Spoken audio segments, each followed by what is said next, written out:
Yes, sir. It is I, your boy from Bed-Stuy, and I greatly appreciate everybody tuning in for Don't F Up the Crime Scene, where me, special guests, will tune in and talk about our experiences on crime scenes and how to mess up the case. All right? So sit back and enjoy and holler back at your boy. Holla. It is I. I thought my last interview, but I got somebody special. I got him. He's in Arizona. He out there where they really play big time, big sky, big stars, big everything. Got the Grand Canyon out there, motherfucker. We about to put it down. I'm gonna bring him in a second. I'm gonna read off his intro, and you know I don't do live shit, but I want to go. So for the sponsor, it'll be me again. I'm sorry, guys. It'll be kdhurst.com. That's kdhearst.com. If you want any type of regulatory, if you want any type of FTO, if you want any type of crucial investigation, call your boy. Now I mean, you can always reach me at what? kdherst.com. That's kevinhurst.com. Holla back, and then we're going to get into it. Now, I'm bringing in my man, Trey Fuller. We've been knowing each other for a couple of years. He out there in Arizona. He in the dark. I'm looking at him now. He in the dark and everything. He's gliding, new moonwalking the whole nine. He's a sergeant born in Arizona, Navajo Reservation, north of Arizona. Again, 2 hours north of east, Flagstaff. He's been doing this for about 21 years, son. Correctional officer, mostly in the Navajo Nation, Navajo Ranger, patrol, 7 years. Again, he promoted to sergeant 218. Congratulations. And we're going to talk. What's up, my brother? What is up, my brother? How's it going? How's it going out there? How's it going, everybody? How y'all doing? Oh no, they good. They waiting for your ass. I'm looking forward to this. I've been trying to get my man, my Navajo Nation brother for a long time. Me and Trey go back. He went to a few classes with LETI. We're gonna always represent Mizzou because I gotta be a tiger.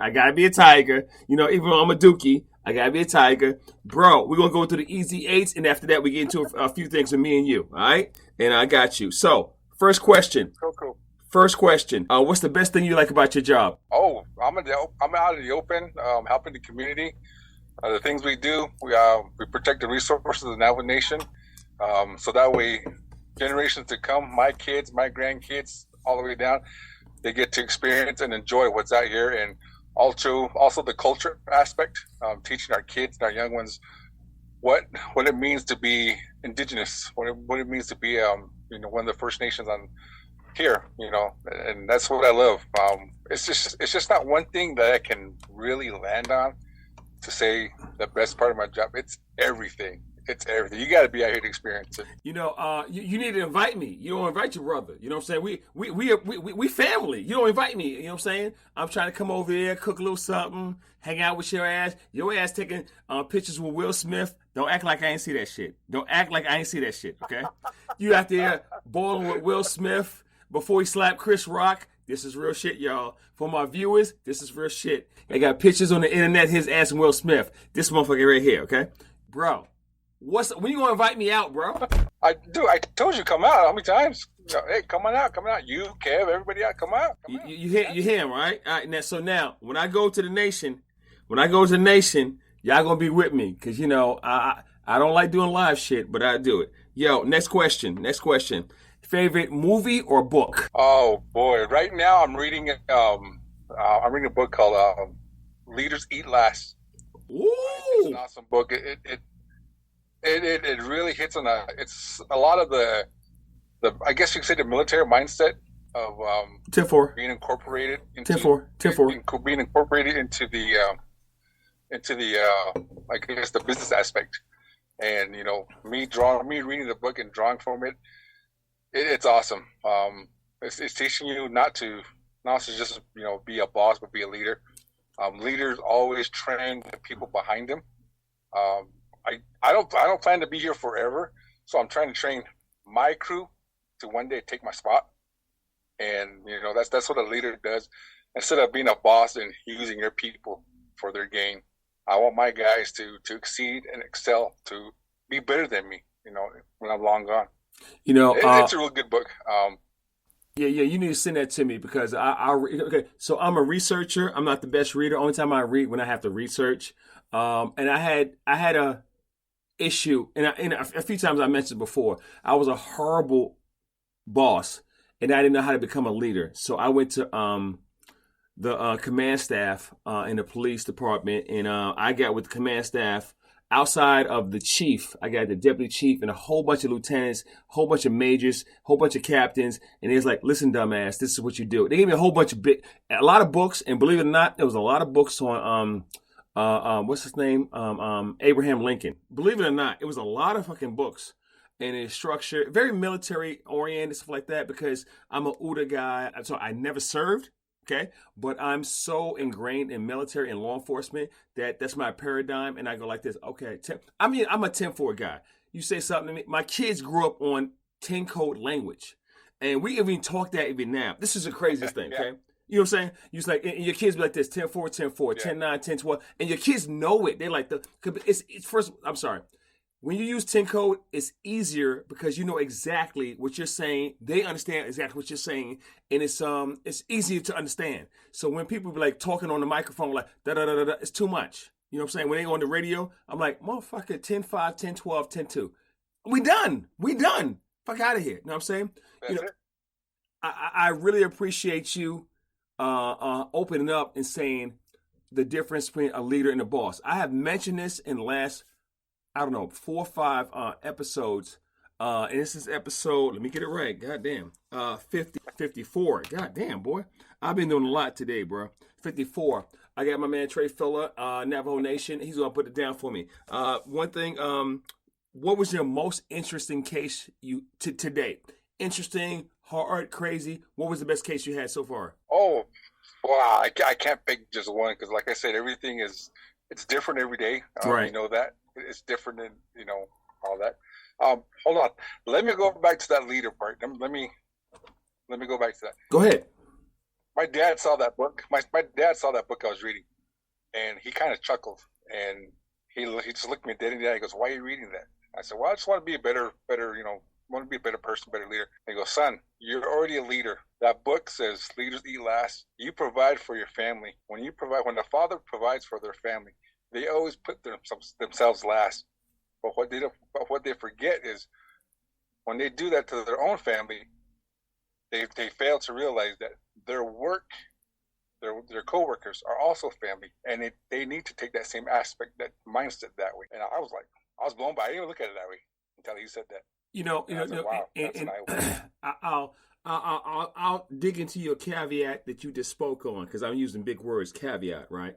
Because I'm a little educated. I failed out of 4 universities. So Trey, that's real talk. That's real shit. Okay. I slept with a provost's daughter. Anyway, that's whatever. But the thing is like this. Learning how to be a leader and leading your people and having them believe in you is half the battle. I had people who served in the military 20, 30 years follow me. That's difficult. Okay. I had people older than me follow me. That's difficult. And they was like, the reason why they rode with me so hard, because they said, you fair, you consistent, and you know how to command the staff. And I'm like this, okay. I mean, not knowing what I do, but I was going by what I do because I listened to my command staff and actually read the books and listened, and I went to all the training. Incident command, all that stuff like that. I sit there and take fucking notes. I was down in, not too long ago, I was in a deaf conference, and me and my son, this is me. Listen, I worked with my son for 5, 6, maybe 5, 6 years. And we actually went to a class together outside of work because I'm retired from there. And he came down, and I got to get him on the show. But he came down, and it was the most fulfilling. No, you're good. We're not editing shit. We're gonna keep going. The biggest thing I learned when I was with my son in the deaf conference is how much of a father figure, and for guys who don't have a father, I'm sorry. I had a biological, and I have what they call my stepfather. My stepfather was my father. My biological sperm donor. Real talk. My stepfather, father, the best thing ever happened to me, bro. Trey, the alpha or omega of everything that I have to deal with, and when I lost him, hold up, hold up, give me a second, bro. When I lost him, I didn't graduate high school. And it was so devastating to me. I'm sorry, I'm on air, and yeah, I'm getting well up because I'm over 55. I get well up, I get my feelings and shit. He was the best thing that ever happened to me to raise me from where I was. I grew up in poverty. Poverty, okay? Poverty is under 16,000 a year. Yeah. I grew up hood. This man got me straight, gave me work job on the job. He gave me everything and gave me a focus. He taught me how to do taxes and hustle. I was cutting hair and making money when I was 12. He taught me how to do anything. He was gone, Trey. He was gone. He didn't even see me graduate, bro. And it fucked me up so bad. I didn't know what to do. So you start wilding out, you being young, stuff like that and everything. But he's distilled the fundamentals of being on track and handling business. And to this day, because I'm one of the OGs of my family, I try to school the rest of the family, some of the family, where I'm like this. Okay, this is what you need to do. This is what you need to do. How did I get there? So when you say your pop schooled, not schooled you, but gave you a glean, you was like, whoa, I feel you. You know what I'm saying? When your pops is like, you're already a leader, and I'm like this. I miss my father in the worst way. And I try to be the best father I can be now, Trey. Yeah. Don't get me wrong. I wasn't always the best father, but both of my kids can tell you now, I never lied to them, ever. And I'm always there, whatever they need. And I call my kids at least twice to 3 times a week. And we might text, you good? I'm good. That's all I need. My daughter, me and her good. My son, I just went to class with him. I went to class with my kid, who is better. He's a better officer than Trey. He is a better officer than I could ever be, right? That motherfucker can write a report. Yeah. Trey. And the thing is, I'm like this. I mean, and how old are your kids now? Oh, the oldest one is 24. The youngest one right now is 14. So, I know what you mean. No. What have you learned between 24 and 14, those 10 years? What have you learned to be a better father? Just being there for them. I mean, I guess you could say that the cultural aspect is, no matter how big they get, you're always going to be there for them. You're always going to look at them as your own little, like they're still babies. And being the 25, I mean, he's going to make mistakes, but you're always going to be there for them. At 14, you're still trying to raise the young guy. You're trying to raise a young man the way I was brought up. That's how my dad, teaching him how to be a man, a Navajo man at that. Respecting the elders, respecting your culture, things of that nature. We're going to touch upon that. I'm going to breeze through these so we can get back to Navajo Nation. And for you guys who don't understand, I'm talking to my man Trey Fuller. And he's out there in the dark somewhere, and I see nothing around you. He's blessed me with some time. He's a good person. We're going to go through it, okay? So next question is, what was your most interesting case that you have today? Just recovering artifacts, recovering things that people tend to take from the Navajo Nation that belong to either a member of the Navajo Nation. Recovering artifacts. We had a case not a couple of years ago where tourists were coming in and they see something. Oh, hey. And just because out in the open, out on the land, they think, oh, we'll take it. When yet it belongs to the tribe and it belongs to someone who is either left it there for a prayer, an offering, or something like that. Like a pottery. They'll take a pottery and, we have to track it down and bring it back. And seeing the joy in the family that, they're like heirlooms.